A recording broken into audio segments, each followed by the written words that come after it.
बहिणींना 40,000 रुपये मिळणार आहेत. ते कसे जाणून घेण्यासाठी हा व्हिडिओ शेवटपर्यंत नक्की बघा. तुमचा लाडकी बहीण योजनेचा ई-केवायसी करून झालाय का? नसेल किंवा केवायसी करायला काही अडचण येत असेल तर आम्ही केलेला व्हिडिओ नक्की बघा, ज्याची लिंक तुमच्यासाठी या व्हिडिओच्या कमेंट मध्ये दिलेली आहे.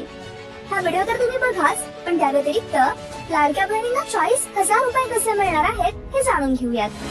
ज्या बहिणींना त्यांचा व्यवसाय सुरू करायचा आहे पण त्यांच्याकडे भांडवल नाहीये, अशा बहिणींना देवाभाऊ 40,000चा कर्ज देणार आहेत. होय, अगदी बरोबर ऐकलंय तुम्ही. लाडक्या बहिणींना उद्योग व्यवसायासाठी भांडवल मिळावं यासाठी देवाभाऊ प्रयत्नशील आहेत. 40,000चं भांडवल मिळालं तर बहिणी स्वतःचा व्यवसाय सुरू करू शकतील, ज्यामुळे त्यांचं कुटुंब उभं राहील. त्यांना कोणासमोर हात पसरण्याची वेळ येणार नाही. म्हणून देवाभाऊ त्यांच्या लाडक्या बहिणींना 40,000चं कर्ज देणार आहेत, ज्याचे हप्ते देखील तुम्हाला भरावे लागणार नाहीयेत. या कर्जाचा हप्ता लाडकी बहीण योजनेद्वारे सरकारतर्फेच भरला जाईल. म्हणजेच तुम्हाला मिळणाऱ्या 1,500 रुपयांमधूनच तुमच्या कर्जाचा हप्ता वळता केला जाईल. काय मग, आहे ना तुमच्यासाठी खुशखबर?